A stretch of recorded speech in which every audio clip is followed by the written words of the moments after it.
குடும்பத்தில் 2 பையன்கள் நல்லா இருக்கின்றார்கள் என்று வைத்துக் கொள்வோம்.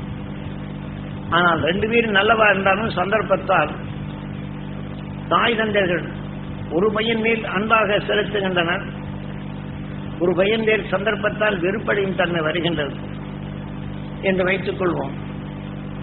ஒரு பையன் வெறுப்படைந்த பையன் வெளியிலே சென்று ஏதோ பிறருக்கு நன்மை செய்கின்றான். அந்த நன்மை செய்தவரு யாரு பெற்ற பிள்ளையோ நமக்கு தக்க நேரத்தில் உதவி செய்தார் என்று அந்த பையனின் தாய் தந்தையிடம் அழைத்து வருகின்றனர். அப்போது அவர்கிட்ட கேட்கிறார் தந்தை, இந்த மாதிரி உங்க பையன் நல்லது செய்தான் என்று. அப்படியா? யாரை ஏமாத்துறதுக்கு அந்த மாதிரி செய்த, யாராவது நாளைக்கு ஏமாற்றி ஏதாவது பண்ணேன்னா ஏதாவது உன் தோலை உரிச்சு போடுவாங்கிறார். ஏன்னா அவன் வேலை இருக்கக்கூடிய வெறுப்பு நன்மை செய்தான் என்றாலும் இங்கே ஏற்றுக்கொள்ளும் தன்மை இல்லை. அவனை இனிமேல் இந்த மாதிரி செய்தா என்ன நடக்கணும்? இல்லை இல்லைங்க எனக்கு உதவி செய்தாங்க. அப்படியா? அவன்கிட்ட கொஞ்சம் ஜாக்கிரதையா செய்யற மாதிரி செய்வான், நாளைக்கு உங்களை ஏதாவது பண்ணுவாங்க, நாளைக்கு என்கிட்ட சொல்லாதீங்கன்னு சொல்லுவாங்க.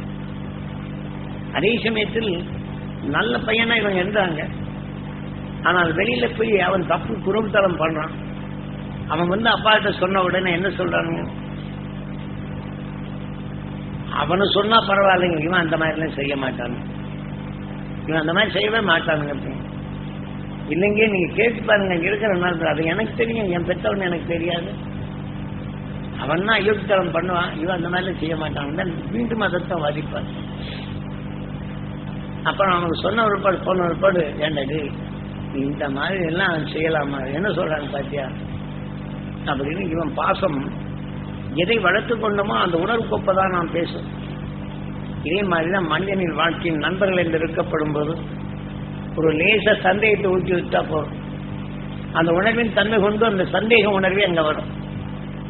ஆகவே நாம் எதை பதிவு செய்து எதை எண்ணுகின்றோமோ அதைத்தான் நம்ம இயக்கும். அதனால்தான் கீதையிலே நீ எதை எண்ணுகின்றாயோ அதுவாகின்றாய். யார் சொல்ற கீதை? நமது கண்கள் தான்.